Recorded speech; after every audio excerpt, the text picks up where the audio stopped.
É com imenso prazer que aceitei o convite da doutora Cíntia, hematologista dessa cidade, da nossa clínica. E vamos lá, né? Vamos lá, ó, as perguntas e tudo. Muito obrigada, o Stefano, Douglas, a Cíntia, o pessoal da Liga de Dermato aqui de Dourados. É um prazer ter vocês todos. Giba Eventos também, obrigada. Oi, minha mãe, que bonitinha, tá toda online. Boa noite.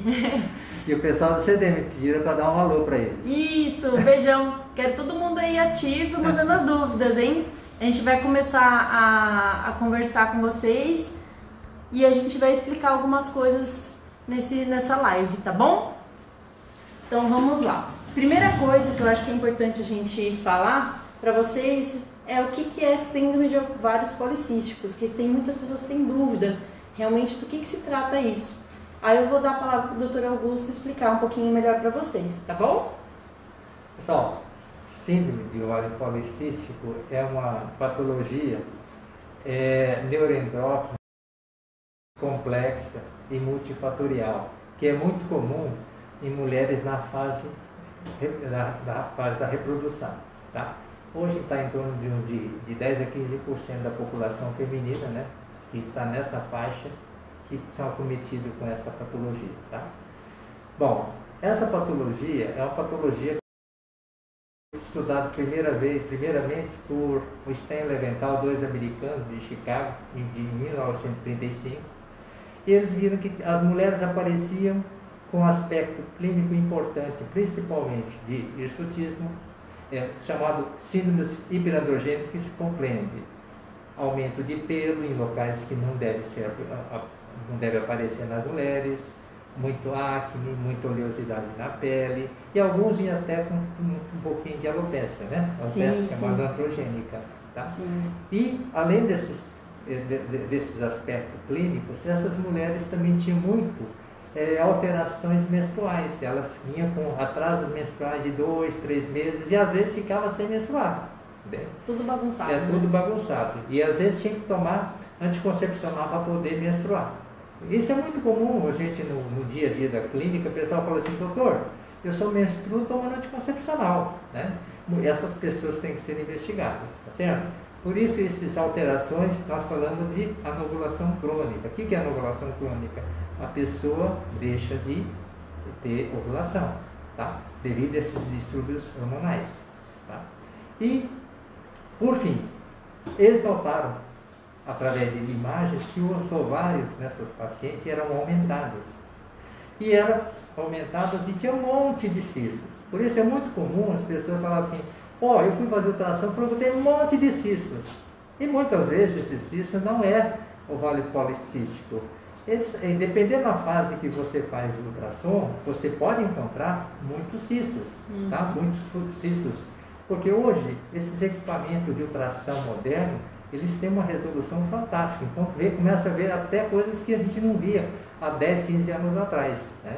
Mas a gente tem que associar tudo isso que nós falamos, das alterações hormonais, para você ter uma noção do que é síndrome do ovário policístico. Porque antigamente falava polimicrocístico, né? Porque esses tamanho de cisto, né, que são de 2 a 9 milímetros, né? Eles não passam disso, né? Então, o termo antigamente era polimicrocístico, mas hoje a gente fala síndrome do ovário policístico, tá? Então, o Dr. Augusto resumiu bem para vocês, entendendo direitinho o que é síndrome de ovário policístico. Não na verdade, é um conjunto de fatores. A gente tem que ter a alteração menstrual, então às vezes não menstrua, fica muito tempo aquela menstruação bagunçada, aquela oleosidade, muita espinha. Nas mulheres tem alguns lugares que são mais característicos de acne hormonal, que a gente fala, né, que é principalmente nessa região aqui da mandíbula, pescoço. Então a gente já bate o olho, já direciona um pouquinho mais para esse tipo de diagnóstico, né? Então tem que ter a parte clínica, tem que ter alguns exames laboratoriais para a gente investigar e o ultrassom. Não necessariamente você precisa ter todos os critérios, né, doutor Augusto? São alguns critérios que a gente usa para fazer o diagnóstico da síndrome. E por isso que a gente trabalha em conjunto sempre com os especialistas, para a gente conseguir controlar. E essa síndrome é uma síndrome que abre portas para equipes multidisciplinares, né, Cíntia? Por quê? Sim. Geralmente essa síndrome vem acompanhada de quê?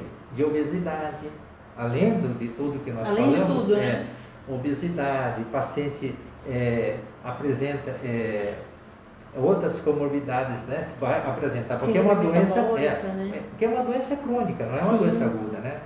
Entende? Então, com isso já vem o paciente que vem com obesidade e junto já vem com outros desarranjos, né? Principalmente você pode ter alteração na parte das lipidemias, né? Que seriam os colesterol, triglicérido, tudo isso chama, por isso que nós falamos que ele está muito ligado com síndrome metabólica, né? Sim, tá totalmente interligado. Sim. Deixa eu ver uma pergunta aqui, a Vanessa. Estou com cisto no ovário, muita espinha e ganho de peso. Resolvi parar um anticoncepcional para ver se melhora. Estou errada? Doutor Augusto, o ginecologista, ele vai te puxar a orelha já. Está errada. Você realmente, com tudo isso que você falou, entendeu? Dá para caracterizar como um síndrome do ovário policístico, tá? O anticoncepcional é um tratamento, mas eu acho que aí... Depende do anticoncepcional também, sim, né, doutor depende, Augusto? realmente, você falou bem. Porque depende dos anticoncepcionais. O que difere um anticoncepcional de um e outro anticoncepcional? É a progesterona que são usados. Existem as progesteronas com radicais chamados de nanotestosterona, como levonorgestrel, as nortindronas, são elementos que têm componente masculino, né? Ele é proveniente de testosterona. Então, aí vai piorar. Vai piorar. Então você tem que pegar aquelas progesteronas que têm efeito antiandrogênicos, né? Que como ciproterona, como desogestrel, como dienogesse, como drospirenona, né? Os mais recentes, né? E cromadinona. Esses são os mais recentes, tá, gente? Então, sempre, Vanessa, o legal é você conversar com o seu médico, ginecologista e com o dermatologista que estiver te acompanhando para ver direitinho o que está acontecendo no seu caso, tá? Porque às vezes é o anticoncepcional, o tipo pode não estar te ajudando tanto nesse momento, às vezes você precisa fazer uma investigação laboratorial, clínica novamente, então realmente você precisa agendar com o seu médico que está te acompanhando para saber direitinho. Não se automedique, não pare de tomar medicação também sem aconselhamento médico, tá bom? Eu acho que você falou corretamente. E tem que investigar outros fatores, né? Por exemplo, fator de estilo de vida que você leva, né? Se você é sedentário, se você tem erro alimentar, tudo isso tem que ser investigado. O seu médico, eu acho que tem, conversando que ele vai te orientar. Se você deve procurar uma nutricionista, deve procurar um personal, né? Então, Sim. Às vezes tem que associar, não é só anticoncepcional, né? Sim, até porque, como a gente estava falando, tem muita associação com síndrome metabólica, né? Que é síndrome metabólica? É quando começa a ter alteração de colesterol, alteração do metabolismo do organismo. Então isso daí a gente tem que associar aos outros tratamentos. Então, uma alimentação mais saudável, diminuir a ingestão de carboidratos simples, que são os açúcares e as farinhas, que normalmente é o que a gente mais gosta, né?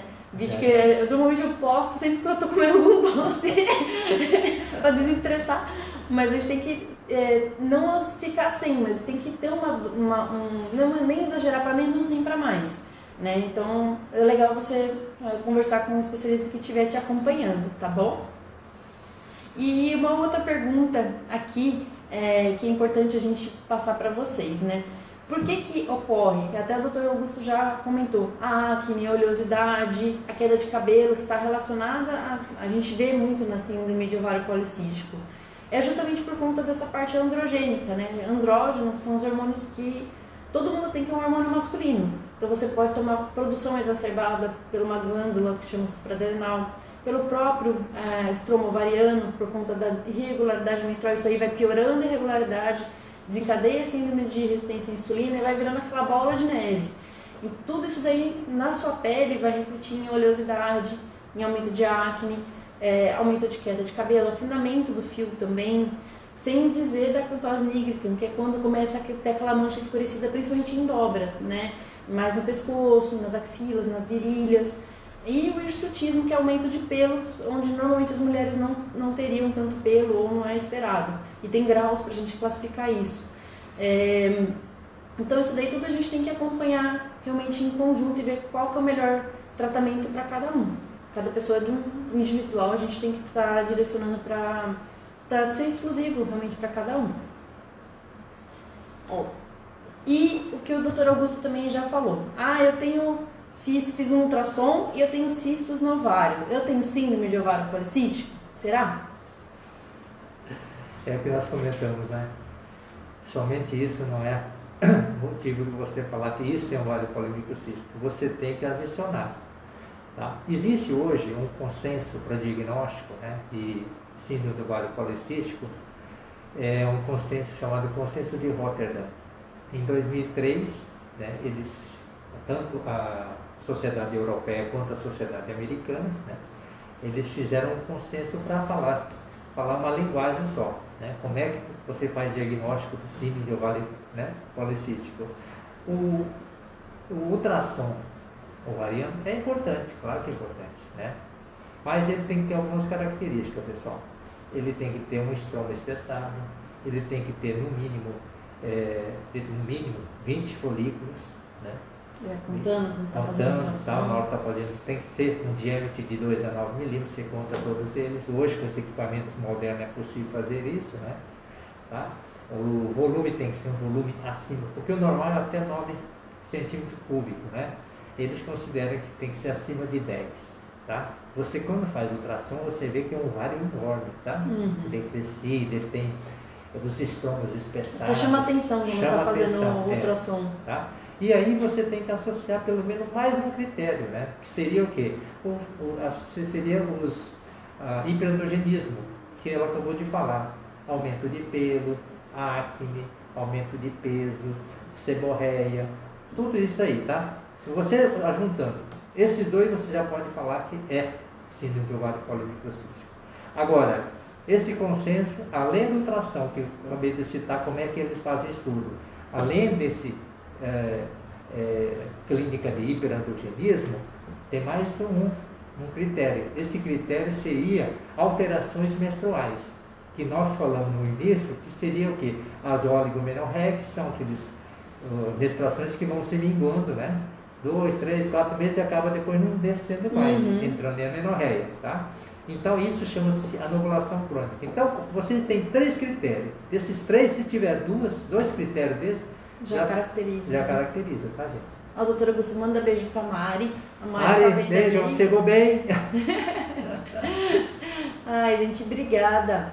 Se vocês tiverem mais alguma dúvida, vão mandando aqui pra gente, que a gente vai dando umas dicas. Teve uma pergunta, eu não lembro quem que foi, que perguntou sobre os tratamentos que a gente faz para oleosidade e para acne.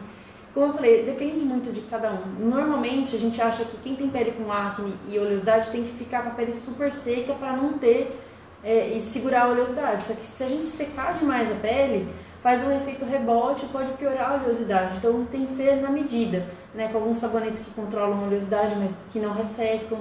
Hidratação é importante numa pele oleosa com acne, mas tem os produtos específicos para cada tipo de pele. A gente tem que sempre usar um protetor solar. Ah, mas eu tô em casa por causa da pandemia. Gente, tem que usar protetor solar em casa, tem luz. Entra o sol pela janela. Vocês têm que ajudar também, usar um protetor todo dia, pelo menos de manhãzinha. Entendeu? Mas tem que usar um adequado para sua pele. Se você usar um protetor que não é adequado para pele oleosa e com acne, vai piorar também. Então, tudo isso vocês precisam estar sempre... Por isso que é importante estar acompanhando em conjunto com um especialista. Eu acho que, além do que a Cíntia falou sobre esses cuidados, né, dermatológicos, se você fizer um tratamento, tá, fazendo perda de peso de 3 a 5% do seu peso inicial, já vai melhorar bastante. Só o efeito, né, chamado efeito dietético com perdas, já melhora bastante essa taxa de insulina, dessa taxa de clínica de hiperandrogenismo, tá, gente? Sim, ajuda bastante. Então, muitas vezes o pessoal fica buscando assim, eu vou só um dermatologista e esquece outra parte, né? Eu acho que é um tratamento conjunto. Lembra que nós comentamos que é uma equipe multidisciplinar o tratamento? É nutricionista, é dermatologista, é o ginecologista, é o endócrino e às vezes entra até o cardio. Por quê? A longo prazo ele pode dar o que? Danos, né? Danos no endotélio vascular, podendo dar um infarto, um AVC, né? Geralmente a paciente com obesidade a longo prazo acaba tendo hipertensão arterial, né, gente? Sim. Por isso que é importante fazer um tratamento multidisciplinar. Sim, não achar às vezes que só aquele tratamento vai ser milagroso e vai resolver. A gente tem que mudar umas coisas que a gente faz de errado todo dia, a gente normalmente sabe que faz, mas tem que sair daquela inércia para conseguir melhorar um pouquinho mais, né? Eu tenho uma outra perguntinha para o Dr. Augusto, né? Que mas na verdade a gente já chegou até a responder um pouquinho. O que tem a ver insulina com ganho de peso? Por que ela acaba, na verdade, desencadeando e ajudando a ter um pouco mais de ganho de peso? Bom, insulina, nós sabemos que ela é produzida pelos crônicos, né, pelas células beta, tá? Ela tem uma função muito importante, né, na colocação de açúcares, né, nos tecidos alvo, tá certo? Mas ele também, quando está em excesso, porque essa patologia geralmente é acompanada de resistência insulínica, que aumenta uma grande parte de insulina circulante. Então chama-se hiperinsulinemia quando você tem muita insulina no sangue. E nós sabemos que ele tem uma atuação muito grande em várias partes do corpo, tá? Por exemplo, no ovário, nós estamos falando sobre estímulo do ovário policístico, né, gente? No ovário ele causa, assim, uma alteração onde? Na esteroidogênese e na região tecal, tá? Por quê? Ele aumenta a taxa de LH, tá? Ele estimula LH, e LH estimula a produção de quê? De hormônios androgênicos. E isso faz com que ocorra o quê? Uma circulação maior de androgênio, tá? E esse defeito, ele não se estende a FSH, que normalmente ocorre somente, ele começa a fazer o resgate dos folículos, né? Lembra que eu falei que tinha um monte de folículos? E em parede desses folículos são produzidos o quê? Hormônios. Tá? Aí vai virando uma bola de neve. Vai virando uma bola de neve. Então começa a acumular androgênio também. Só que ele não tem só associação no ovário. Tem todo o corpo, como disse para você. No fígado, ele interfere na produção de uma proteína carreador de hormônio, chamada SHBG. Como é que funciona esse SHBG? Ele é produzido no fígado, tá?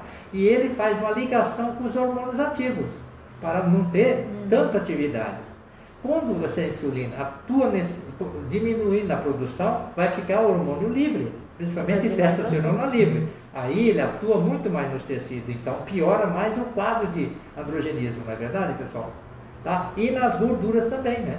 Ele também tem uma ação sobre conversão periférica e no fígado também. Por isso que tem tal de esteatose hepática, né? Por causa do quê? Por causa do aumento da liberação de ácidos graxos livres, né? E também, você vê, ele interfere tanto nessa área do tecido adiposo, que você vê, ele começa a aumentar o VLDL que carrega a triglicéride. Por isso dá uma trigliceridemia muito grande. O que significa? Aumenta o triglicérido. E isso perpetua o síndrome metabólica, né? Sim. Síndrome metabólica. O que é síndrome metabólica? A síndrome metabólica é essa alteração, que começa com aumento de colesterol, aí vira esse problema que vai um puxando o outro, aí começa a ter hipertensão, aí tem ganho de peso, aí resistência à insulina. A insulina é um hormônio que ela é pró-crescimento, então ela ajuda as células a aumentarem de tamanho. Então isso daí também ajuda a ter ganho de peso, porque na verdade é como se a glicose estivesse lá, o açúcar estivesse lá e a sua célula não conseguisse absorver. Aí ela produz mais insulina para tentar absorver, aí vai virando toda essa bola de neve que acaba sendo da síndrome do ovário policístico. Deixa eu ver, tem umas perguntinhas aqui. A Rosa, síndrome de ovário pode ter problemas para engravidar? O Dr. Augusto já explicou que normalmente a síndrome do ovário policístico tem uma clínica de amenorreia. O que é amenorreia? Quando não menstrua ou fica bagunçada a menstruação. Isso daí acaba atrapalhando mais para engravidar, né, Dr. Augusto? Com certeza. Por isso que é uma síndrome da anovulação crônica, né? Essas alterações menstruais é uma consequência de alterações ao nível do ovário, né? Sim. E tudo isso eles mexem com o eixo, né? Você sabe que para ter uma menstruação normal existe um eixo chamado hipotálamo, hipófise ovariana, tá? E ali são produzidos FSH, LH e outros hormônios também, tá, gente? Mas na menstruação é importante toda essa sincronia. O que acontece no síndrome do ovário policístico perdeu essa sincronia. Em vez de FSH fazer recrutamento e ele manter o seu nível, né? Ele vai elevando, recrutando, ele vai selecionando, por isso que existe chamado o quê? Folículos dominantes. Sim, é isso que é, antes da ovulação. E tudo isso existe naturalmente o envolvimento de todos esses mediadores, né? Que são LH, FSH, né? Progesterona, tudo tem. Tá entendendo, gente? Agora, quando não ocorre esse fenômeno, a mulher não ovulando não tem como engravidar. Não tem como, porque bagunçou todo o eixo. Entendeu? Hormonal e não vai conseguir, o óvulo não vai sair. Né? E uma das grandes, né, causas da infertilidade na mulher é a síndrome do ovário policístico. Inclusive tem a Daisy, falou que teve síndrome do ovário policístico, demorou para engravidar e quando o senhor cuidou dela, ela engravidou rapidinho. Que legal, né? Muito legal. Teve um pitoquinho ou uma pitoquinha. Que bom. Deixa eu ver se tem mais alguém aqui. A Vanessa perguntou se o anticoncepcional Aisha é um desses que ajuda no tratamento. Ele tem uma progesterona que é cromadinona, tá? Ele é antiandrogênico, tá? Ele é muito bom. Mas tem que ver também cada caso, se é indicado no seu caso. Ver direitinho, não vai mudar no anticoncepcional se você perguntar pro seu ginecologista não, viu? Com certeza.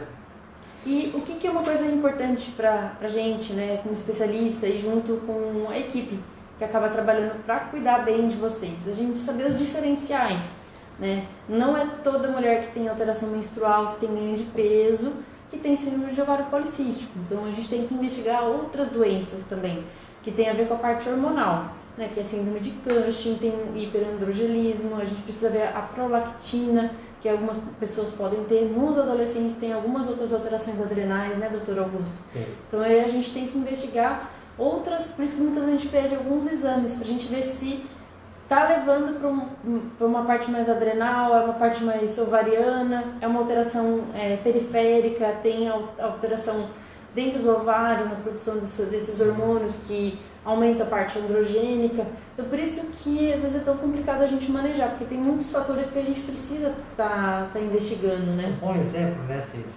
Você que deve pegar mais do que eu isso. Paciente que tem chamado hirsutismo idiopático. O que é hirsutismo idiopático? Também é aumento de pelos importante. Só que ele não tem o que? Aumento de androgênio, não tem um ciclo menstrual normal. Entendeu? Por isso, às vezes, é uma coisa assim, ligada até a etnias, né? Sim. Não é verdade? Por isso que tem que realmente consultar para você fazer um diagnóstico diferencial, sabe, pessoal? Olha, uma outra coisa que é importante a gente ter em mente é os tratamentos que a gente já veio falando um pouquinho para o síndrome de ovário policístico, né? Vocês sabem que às vezes a gente precisa lançar a mão de alguns tratamentos, né?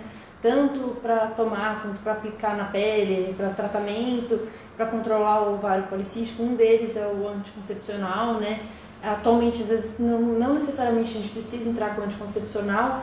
Aí eu gostaria que o Dr. Augusto explicasse um pouquinho para vocês o que a parte da ginecologia vem fazendo mais atualmente para o ovário policístico. Bom, hoje porque como é uma síndrome, né, multifatorial e tudo, para você corrigir tanto o ciclo menstrual e para melhorar na área da reprodução, hoje nós lançamos mão de alguns elementos que faz a dessensibilização, né, das insulinas, entendeu? Para tirar essa resistência insulínica e também no controle da produção, né? Através de o quê? De algumas substâncias, né? Que usamos muito a metformina hoje. Uhum. A metformina ajuda bastante, ele é um dos elementos que hoje nós usamos, tá? Mas é o que nós estamos falando, nós não podemos ficar só na parte medicamentosa, tem que mudar o comportamento, né? Tem que mudar a cabeça também. Tem que mudar o comportamento alimentar, exercício, sair do sedentarismo. Quer dizer, você somando todos esses fatores, mais esses elementos que eu falei para você, dá para melhorar, voltar a pessoa a ter uma vida normal, gente. Tá? Mas precisa fazer a parte, né? Sim. Tá? Mas falando em medicamento, a metformina é muito importante, né, gente? O pessoal começa a usar metformina, realmente melhora bastante. Mas, para quem não quer engravidar, você pode usar ele, entendeu? Pode usar anticoncepcional, né? Agora, para quem quer engravidar, nós usamos ele e os indutores. Você, nos primeiros 3 ciclos de tratamento, a gente já vê assim, um resultado bom, mais de 50% de gravidez. Mas isso que eu estou falando, não é só esses 2 medicamentos, mas tem que fazer outra parte. Sim, Exercício, tudo. Se você tiver redução de peso usando esses medicamentos, com certeza aumenta bastante a estatística de gravidez, tá? Sim, com certeza. Deixa eu ver, tem umas perguntas do pessoal aqui. A Leal, a Margarete, perguntou: doutor, tive câncer há 10 anos. Posso, acho que é tomar hormônio para a menopausa? Depende, acho que do tipo de câncer, do que você tem, o que você está precisando tomar para menopausa, né? Geralmente, precisa de ver, câncer de mama, você precisa falar com o seu mastologista para ver se ele não é, se tem chamado receptor, né, hormonal. Tem que olhar, porque normalmente nós não passamos, porque a maioria das pessoas não usa uns quimioterápicos como tamoxifen, como anastrozol, tal, justamente é para fazer o quê? Para diminuir a taxa de estradiol, tá certo? Porque ele bloqueia a aromatização, tá? Tá parecendo ovário policístico, né? Parece que ocorre um bloqueio na aromatização, por isso que tem mais testosterona, né? Sim, ela acaba sobrando testosterona, sim, né? Mas então, aí tem que conversar com o seu mastologista, isso é uma coisa que realmente ela pode falar para você se pode ou não pode, tá, gente? Deixa eu ver, tem uma outra pergunta aqui. Meu médico disse que não posso dar campedrosa. Meu médico disse que não posso tomar anticoncepcional, que pode aumentar mais. Aumentar mais o que? Oleosidade, acne. E depende, viu? Porque assim, depende do anticoncepcional, como a gente estava falando. Tem alguns anticoncepcionais que eles acabam ajudando na síndrome de ovário policístico, e alguns, dependendo da progesterona, que é um dos hormônios que tem no anticoncepcional, pode piorar. Então isso que a gente tem que sempre estar de olho. Às vezes algumas pessoas com o Dimirena pode ter um pouco de piora, porque tem um tipo de progesterona que pode desencadear em algumas pessoas. Alguns outros anticoncepcionais, o Implanon também, porque é um tipo de progesterona diferente, aquele trimestral também. Então tem que ver, mas tem pessoas que tomam e ficam tranquilas, então por isso que é bem individualizado mesmo, né? E se você tiver síndrome de ovário policístico, ou mesmo se não fechar um critério para síndrome de ovário policístico e você quiser tomar um anticoncepcional, tiver com muita acne, muita oleosidade, a gente vai sempre procurar prescrever aqueles anticoncepcionais se você não tiver nenhuma contraindicação também, né? Alguma trombofilia, algumas outras contraindicações na história de trombose anterior, a gente consegue direcionar para alguns anticoncepcionais que tem uma progesterona que ajuda a combater os hormônios masculinos que estão circulantes, ou até a receptividade da sua pele em relação a isso, da pele e do fio de cabelo, né? Então a gente consegue controlar bem. Deixa eu ver aqui mais umas perguntas aqui.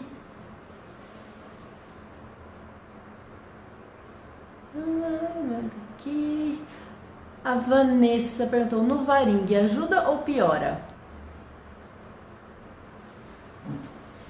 No Varing é um anel, tá, gente? É um anticoncepcional à base de anel, né? Que nós colocamos na vagina, tá? A liberação dela é uma liberação pela mucosa vaginal. Ele não tem passagem pelo fígado como os anticoncepcionais orais.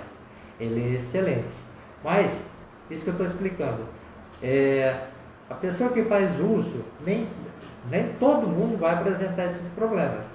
Que eu saiba, no Varing ele tem radical levo, né? Então eu acho que ele deve ter um pouquinho de componente. Mas não é todo mundo que vai apresentar, pessoal. Sim, tá? Depende muito, como eu falei, depende muito da pessoa. Tem pessoas receptor, que... Né? De receptor, depende se você tem ou não características para síndrome, né? A Maristela, vocês indicam Roacutan? O Roacutan é o que a gente conhece como isotretinoína, né, que é um derivado retinoide que a gente usa bastante para tratamento de acne. Se for uma acne realmente mais hormonal, o ideal seria o quê? A gente avaliar cada caso, né? Aquela paciente que tem uma acne mais hormonal, a gente tenta outros tratamentos antes do Roacutan. Por quê?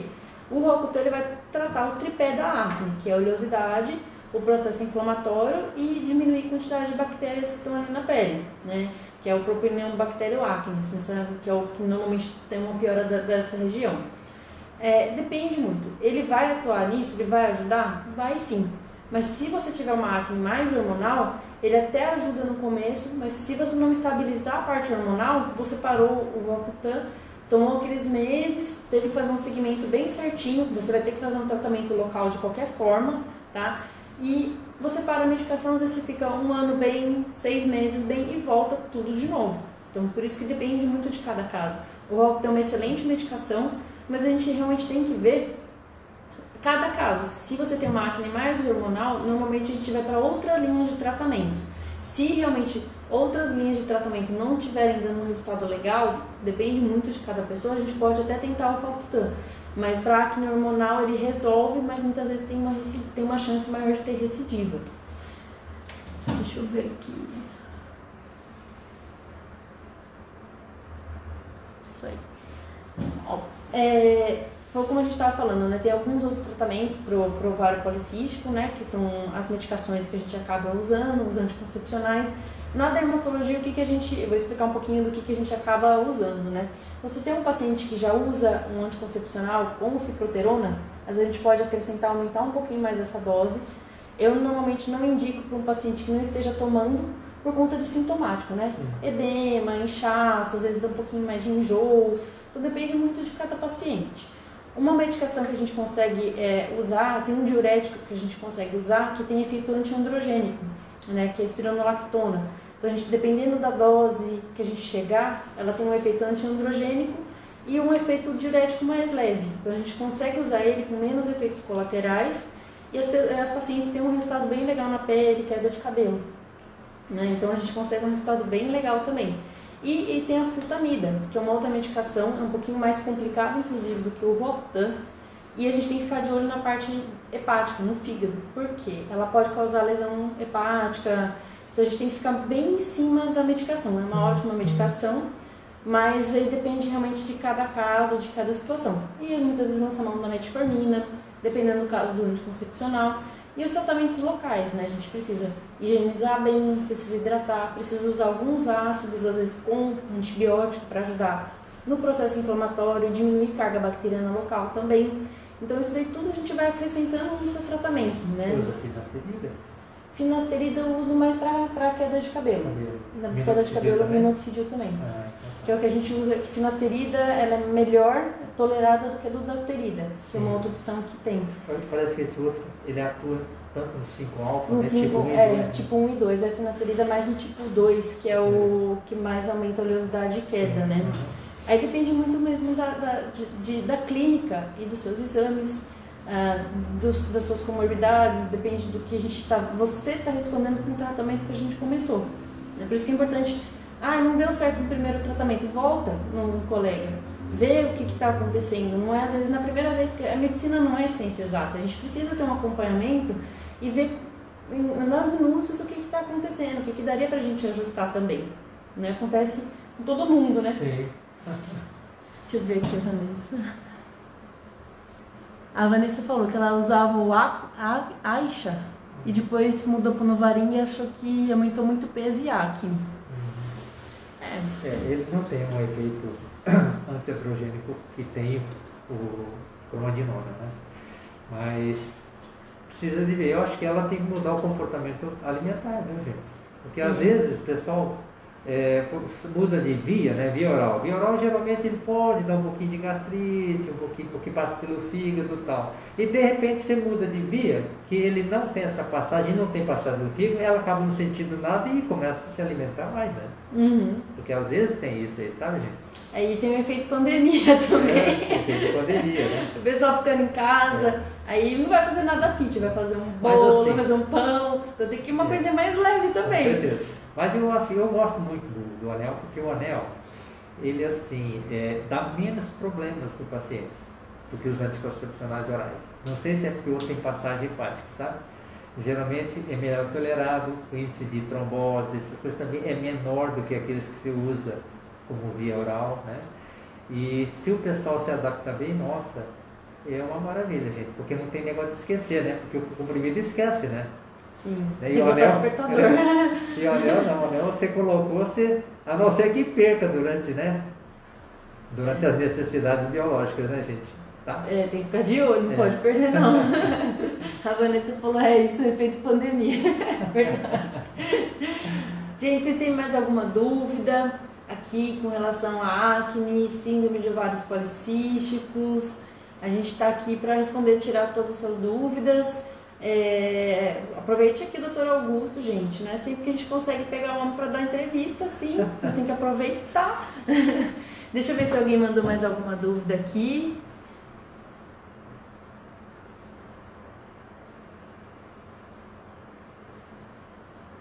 Vamos lá. Bom, gente, se vocês não... aqui, ó.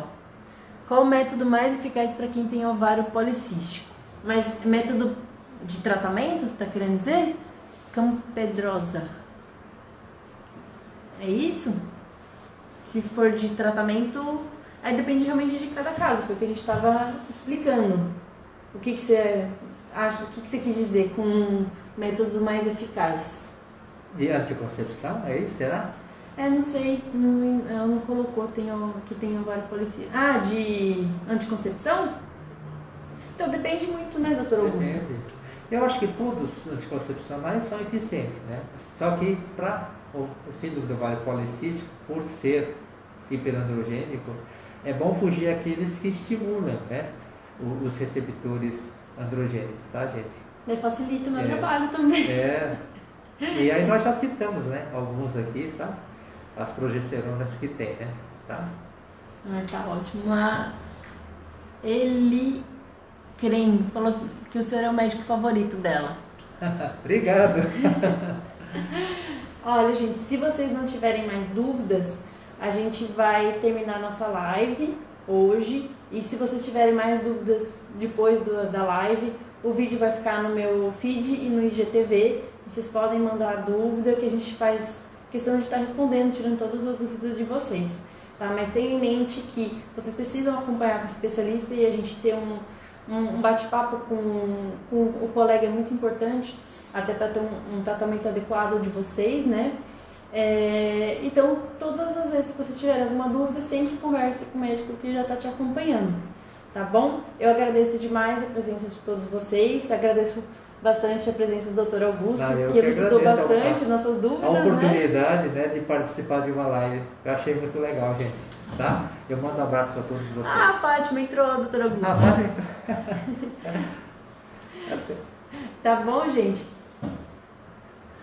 Esperamos assisti-los mais vezes. A gente vai, com certeza. Tem muita coisa, muito assunto em conjunto naquelas especialidades, né? Obrigada, gente. Josi, obrigada. Priscila, bonita, obrigada. Pessoal da Liga de Dermato aqui de Dourados, coraçãozinho pra vocês.